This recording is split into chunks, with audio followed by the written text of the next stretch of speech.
Magandang araw muli, mga kapatid at mga kababayan. Eto na naman muli ako dito sa aking munting channel para magbigay ng aking munting komentaryo.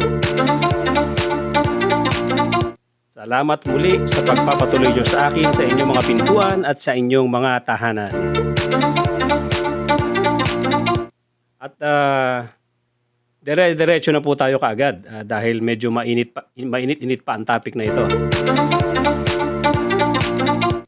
Ito ay tungkol sa nakaraang raid o ginawang pag-serve ng arrest warrant kay Apollo Kibuloy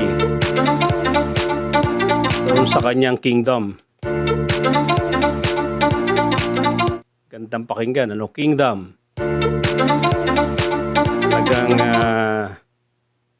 hari siya. At medyo meron nga tayo mga naobserbahan na hindi kagandahan.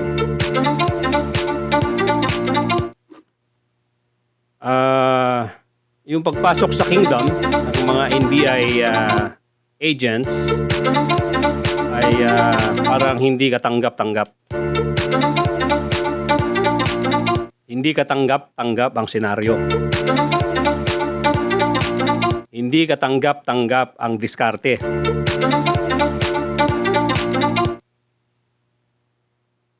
Ang nangyari kasi doon sa ginawang pag-serve ng warrant, napakasakit, Kuya Eddie. Pagka ganun ang gagawin nating pag-serve ng warrant, wala talagang mangyayari. Hanggang sa magkaroon na tayo ng bagong presidente, talagang hindi mahuhuli si Kibuloy. Magiging katawa-tawa ang ating justice system, magiging katawa-tawa ang ating mga arresting officers, NBI at mga pulis. In fairness doon sa mga pulis, mas meron naman silang ginawang tama. Mas nag-effort naman ng tama ang mga pulis. Kaya lang, pagdating dito sa mga agents ng NBI, hindi ko masigmura. Anyway, bago po tayo tuloy-tuloy, for those who have just seen my channel, kindly subscribe, kindly hit the notification bell as well, and the like button, and please share this video later on to your family and friends. So, tuloy-tuloy na po tayo. Ang observation ko po kasi doon sa ginawang raid hindi nga raid yun, hindi mo tatawag na raid dahil para silang mga mga guest. Hindi nagkaroon ng surprise na pag-aresto o pag-attempt ng pag-arrest.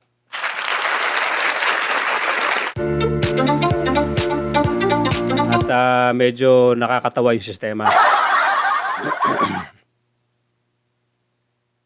Ang nakikita ko kasi, pag mahilig ako manood ng mga ginagawang pagsaserve ng warrant sa US, available naman sa YouTube, talaga namang may element of surprise.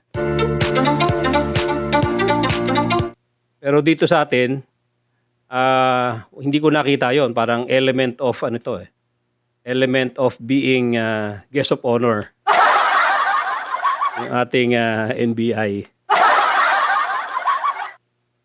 Ang number one kasing napansin ko, hindi naman talaga tayo expert dito sa pagsaserve. I'm not claiming that I'm an expert in this field, pero nakakapag-observe naman tayo. Ang napansin ko kasi, ang inaaresto natin supposed to be ay isang fugitive, hindi ba? So dapat, ang rules na susundin natin, yung nararapat sa isang fugitive. Ang nangyayari, ang nasunod na rules ay rules na gusto ni Kibuloy. Ang sinunod nating rules ay rules ng fugitive. Na dahan-dahan kang papasok, kausapin mo yung abogado ni Kibuloy, ipakita mo yung arrest warrant, magpirmahan kayo doon sa labas, at nilimit pa yung 20 personnel, 10 lang daw ang pinapasok. So, tama ba ako na sinasabi ko na ang rules ni Kibuloy ang nasunod? Hindi ito rules nung side ng mga aresto. Na dapat mayroong surprise element at sila ang masusunod kung ilan ang papasok. Dahil ang hinuhuli dito ay hindi naman law-abiding citizen. Ang huhulihin dito ay ayaw humarap sa batas. Isang fugitive. Pagkatapos, yung gustong masunod, ang sinusunod natin yung rules ng fugitive. Yung rules nung ayaw sumunod sa rules. Yung rules nung ayaw sumunod sa batas. Yun ang gusto nating yun ang sinunod ng mga NBI. Yung rules na gusto na mangyari ni Kibuloy. Para naman safety siya doon sa kanya kinalalagyan pagdating ng mga NBI. Anong klaseng pang-aaresto yan? Hindi ba dapat may sariling diskarte yung mga NBI, yung mga humuhuli, na tama lang para sa isang fugitive? Para lang sa isang wanted, tatama sa isang wanted sa batas. Bakit naman susunod tayo doon sa gusto nilang mangyari? Na dahan-dahan kang papasok at ewan ko, may pamerienda pa ba? Yung isa kong narinig, nagpamerienda pa yata. Tapos sila nga ang nasunod kung ilan lang ang tao, yung 10 lang yata ang pinapasok. At proud na proud pa yung NBI natin na nagsabi na 10 lang silang pinapasok. Mahigit 4 na hektarya ang iikutin mo. At meron ka building na papasukin. At nagmalaki pa na after 1 hour mahigit, lumabas na sila. Dahil mainit. Doon sa basement at madilim. So anong klaseng raid yan? Anong klaseng pang-aaresto yan? Alam niyo, tagahanga ako ng ating bagong NBI director. Yung ating bagong NBI director na si Jaime Santiago. Tagahanga ako niyan. Sa totoo lang.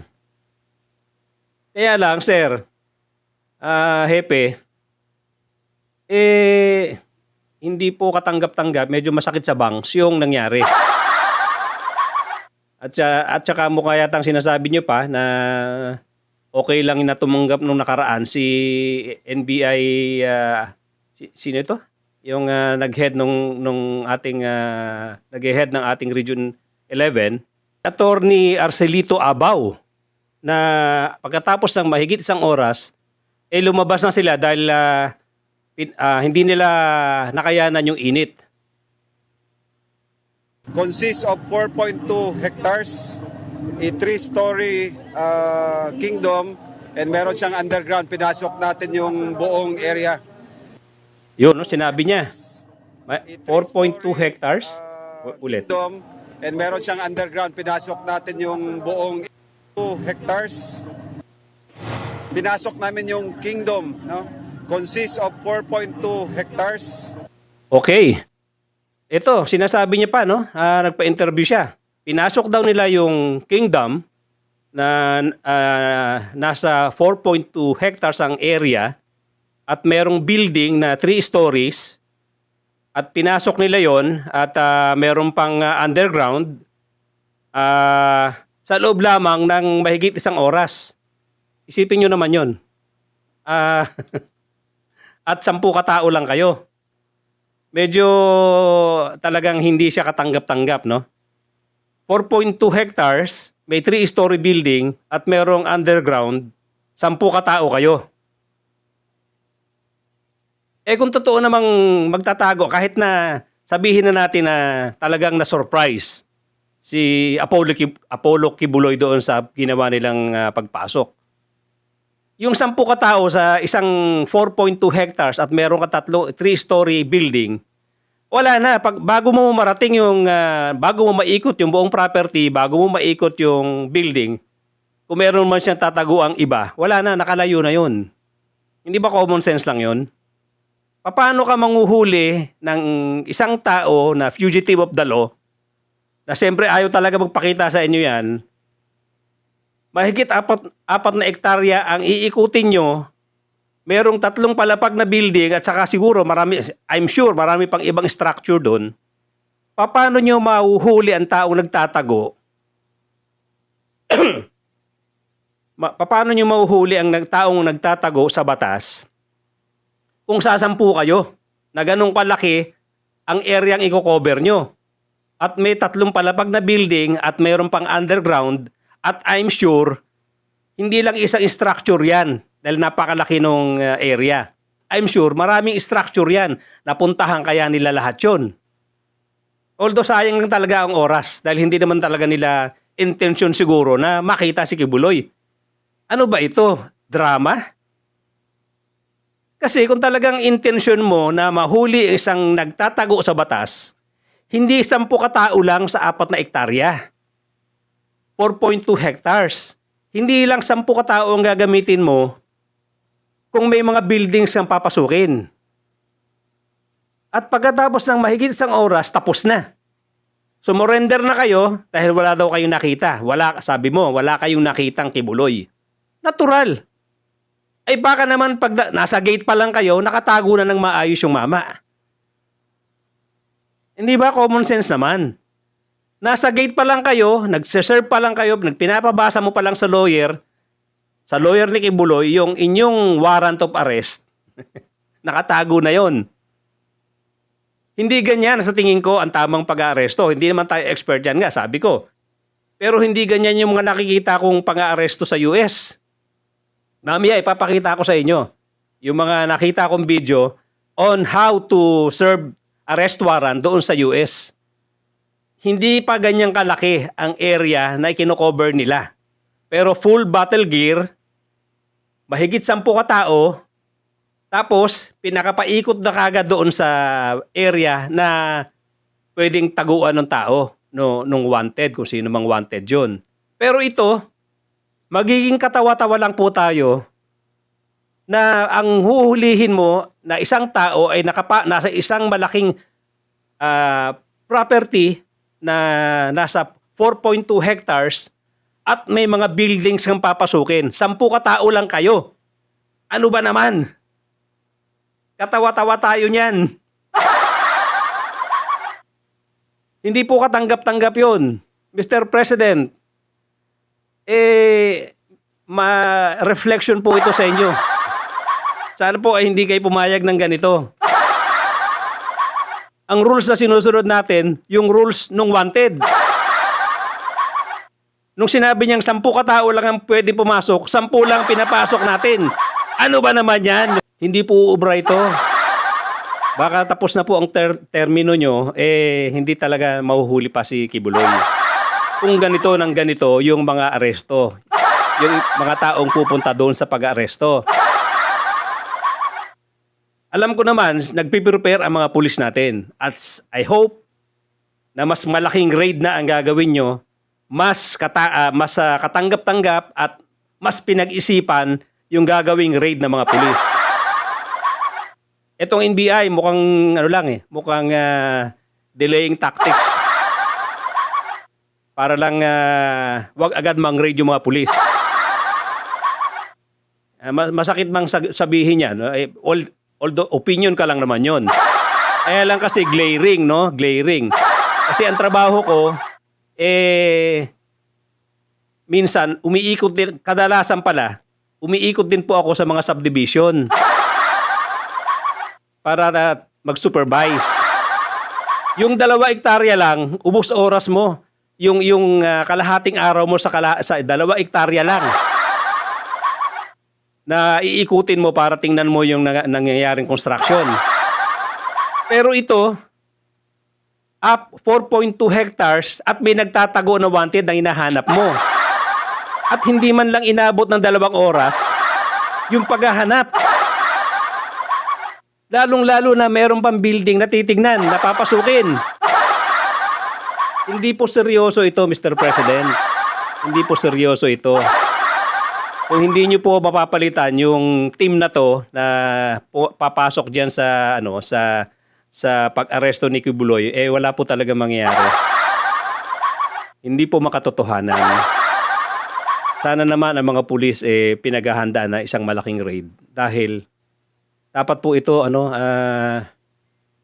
lahat ng 4 na sulok talaga ng property kaagad diyan pinapasok by surprise. Dahil hindi naman po hindi naman po ordinaryong tao. Ito po ay wanted sa batas. Na siyempre talaga magtatago. Kaya nga yan ang pinili niyang taguan dahil malaki ang area. Ngayon, sila ang magdidikta ng rules.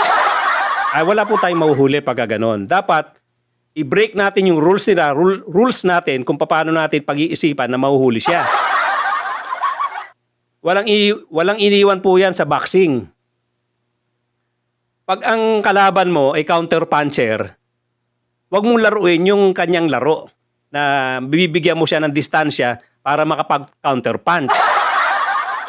Ang laro ni ni Idol Manny, dinidikitan niya agad. Si Manny Pacquiao, slugger, nahirapan nga din siya kay Marquez dahil counter puncher, pero talagang sinagasa niya, dinikitan niya ng dikitan para minsan-minsan lang makapag-counter punch. Pero siyempre, nasisingitan pa rin siya. Ang counter puncher, pag dinistansyahan mo at stick and move ka, binibigyan mo ng tsansa, matatamaan ka talaga. Siya ang makakalamang sa'yo. Siya ang masusunod sa laro. Ganyan po yun. Ganon din dito. Kung ang laro ni Kibuloy, ang lalaroin natin, panalo siya. Tingnan mo yung laro ni Senator Pacquiao against Mayweather. Pinipilit niyang dikitan si Mayweather kasi nga counter puncher at saka defensive fighter.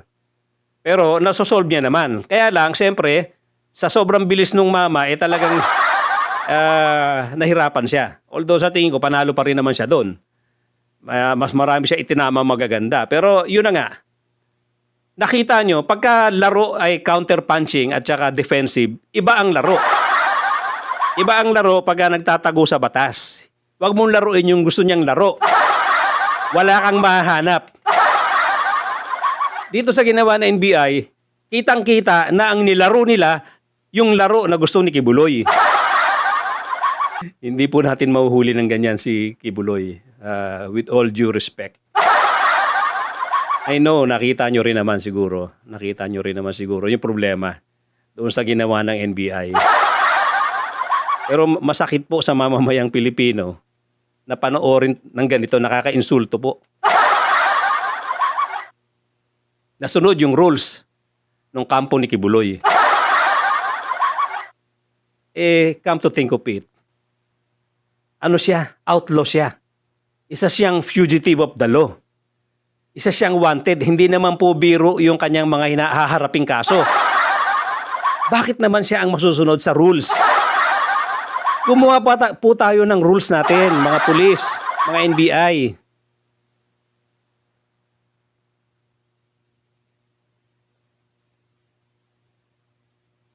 Yung hepe natin ng NBI, tingnan nyo po ito. Ang ating hepe ng NBI na si Jimmy Santiago. Sir, although mukhang sa pananalita ninyo wala kayong nakikitang problema doon kay Parang sinasabi nyo na wala namang problema doon kay Attorney Albaw. Sir, hindi po lahat ng tao ay mag-a-agree doon sa sinabi nyo. Hindi po talaga katanggap-tanggap kahit nasa ordinaryong mamamayan na katulad ko yung ginawa nilang pagsaserve ng warrant. Unless meron pa kayong ibang nakahandang strategy para dyan. Unless ito ay part ng strategy nyo na gagawin later on. Okay po sana yon. Pero kung yan na po ang strategy nyo para mahuli si Kibuloy, hindi po siya talaga katanggap-tanggap.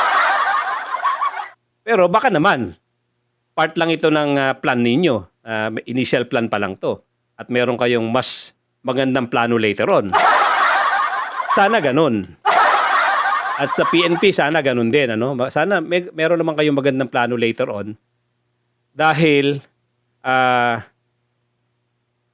of course, talagang magsasalita ang kampo nila Kibuloy, magsasalita ang kampo nila President Duterte, the former president, na ipipressure kayo na illegal ang ginawa ninyo, may overkill kayo, nasa sa inyo na po yun kung susundin ninyo yun. Pero isipin po natin na ito ay fugitive of the law. Reflection po ito ng ating justice system. At reflection po ito ng ating presidente. Padami na po ang taong nagtatago sa batas na hindi natin mahuli. Kailangan po dito kay Kibuloy may mapatunayan po tayo. Kung hindi parami ng paramihan at lalo na siyang magiging hindi na siya manageable sa dami na nga hanapin ninyo. At least ito nakakonfine lang sa isang area. Although may kalakihan. Kaya nga po hindi po pwede na 10 tao lang ang pupunta dyan. 10 tao lang ang iikot sa loob ng wala pang 2 oras. Hindi po pwedeng ganun. At tapos susundin natin yung kanilang rules. Hindi po pwedeng ganun sa tingin ko lang po. Mawalang galang na po. Hindi po katanggap-tanggap sa ordinaryong mamamayan yung ganong senaryo. Yung ganong senaryong nakita namin. Ang nasunod po si Kibuloy.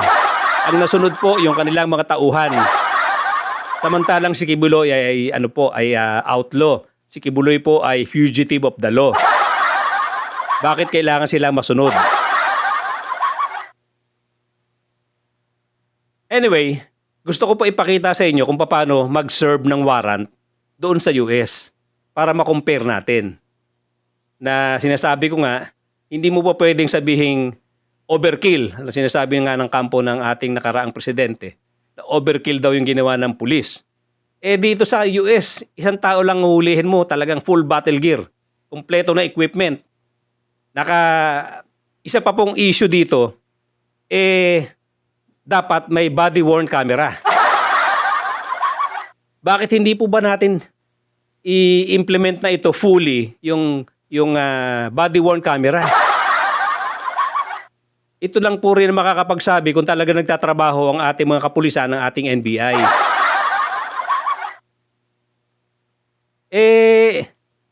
Yung accusation natin kay President Duterte na may 10,000 pesos per body na mapapatay nung kanyang EJK, yun po allegation natin.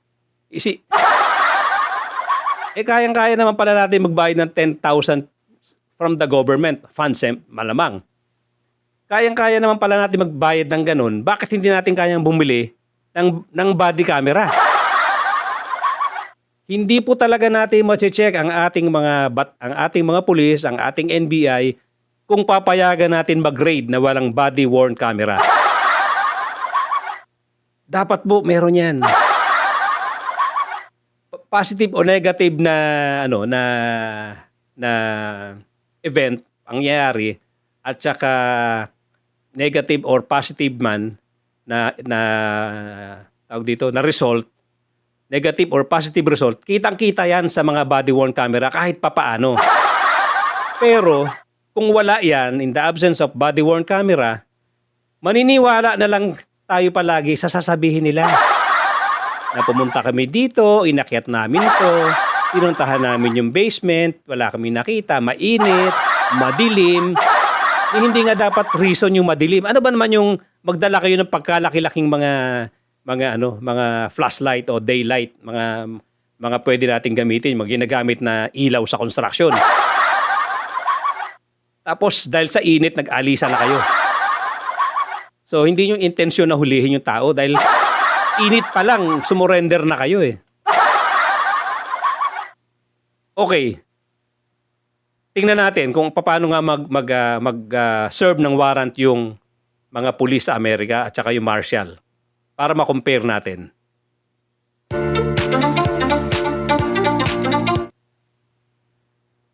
"7:03. It's now daybreak. The task force has moved, gathering at an undisclosed location. Here, agents are briefed on the next fugitive. Agents have their assignments, load up, and head back out. 7:11 a.m. With weapons drawn, the task force surrounds the home, announcing their presence and ordering Bartley to surrender. But Bartley isn't coming out.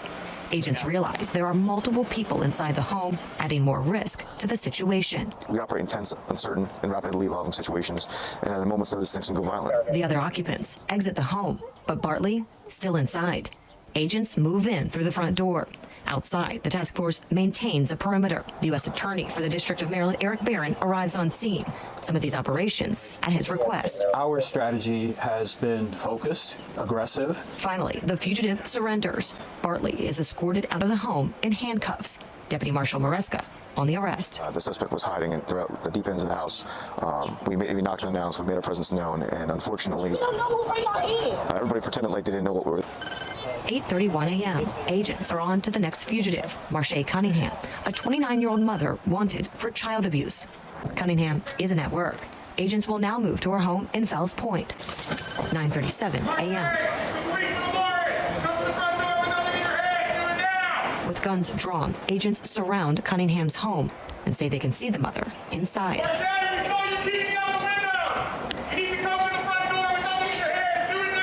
Agents enter the home. Cunningham surrenders and is placed in handcuffs and escorted into a police transport vehicle. How she'll be transported to central booking. So ayan mga kapatid, mga kababayan. Kita nyo, di ba? Kung gaano ka-agresibo, kung gaano ka sweeping ang kanilang motion, na tuloy-tuloy, walang gagatol-gatol yung kilos nila dahil siyempre fugitive ang hinuhuli nila. Hindi pa pwedeng ang masusunod dyan yung rules ng fugitive. Hindi pa pwede dyan na lelembot-lembot ka. Sila, pagka hindi ka sumagot doon sa tawag nila, doon sa labas, wawasakin ka agad nila yung pintuan mo. Hindi ka nila bibigyan ng tsansa makatakbo. At pati doon sa likod, natatakbuhan mo, may mga nakaposte ng pulis or mga marshals. Yun po ang laking diferensya nung pinapakita sa atin na sistema ng NBI. I-compare natin, tingnan naman natin yung ginawa ng NBI para magkaroon tayo ng malinaw na comparison.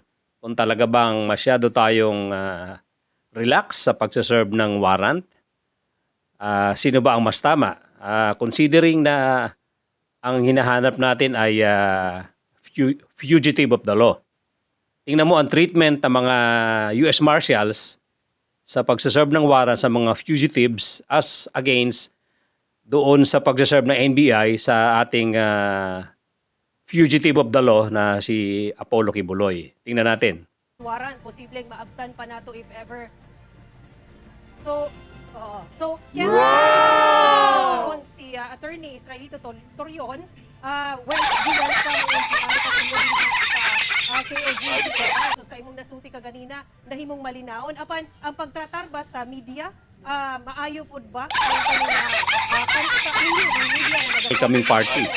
in terms of Yung lawyer ni Kibuloy, sinalubong sila.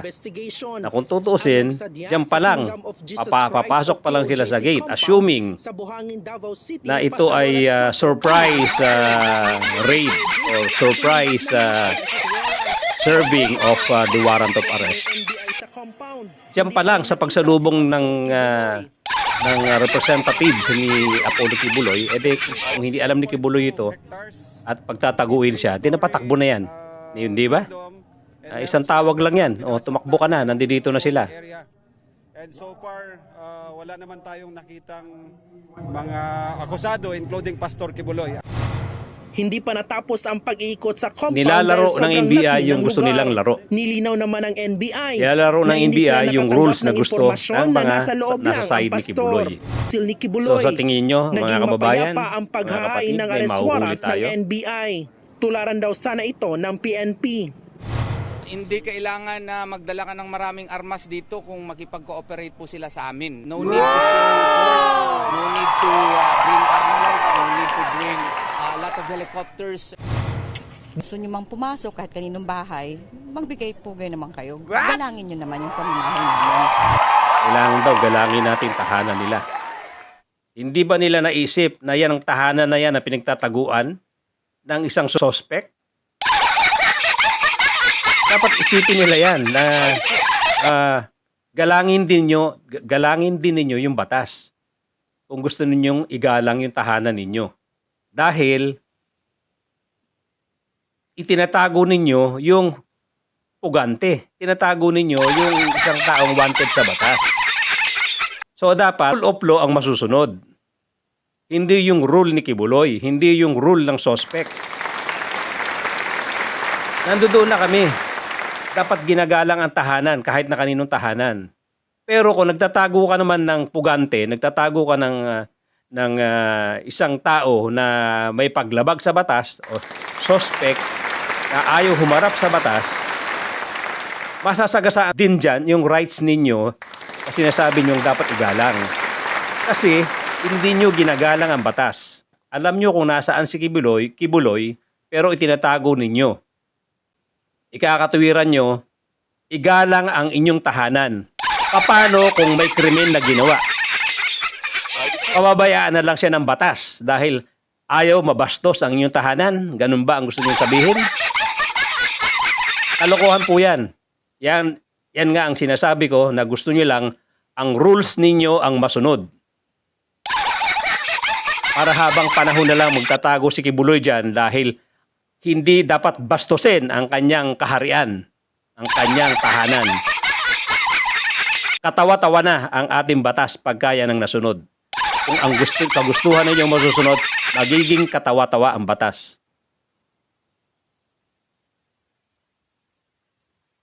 Wala na pag-asa ang batas natin.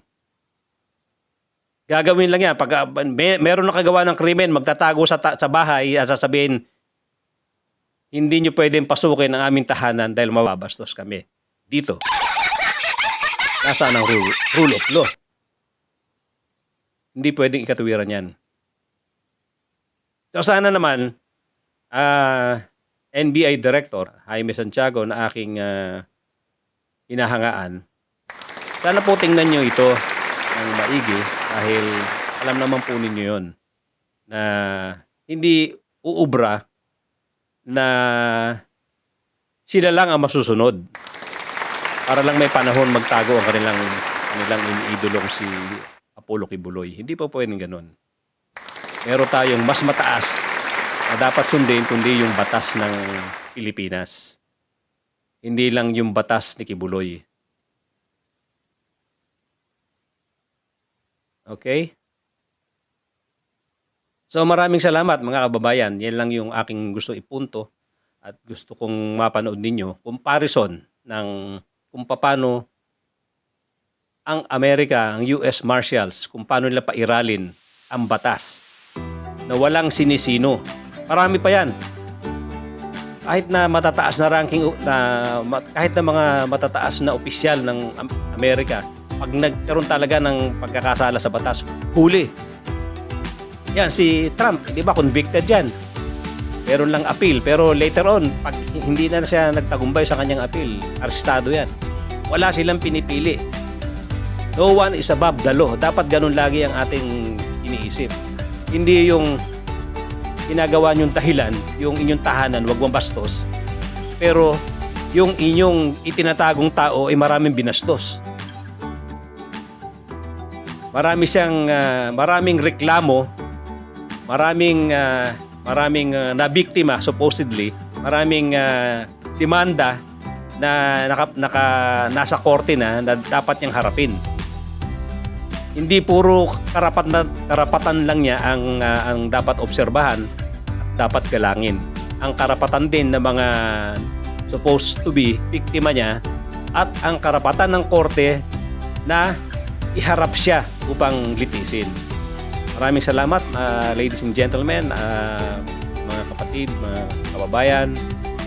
Magkita-kita tayong muli at once again, please do subscribe and hit the notification bell and the like button as well. And please share this video to your friends and family para marami namang makaalam about ang ating topic. Thank you so much and I will see you again.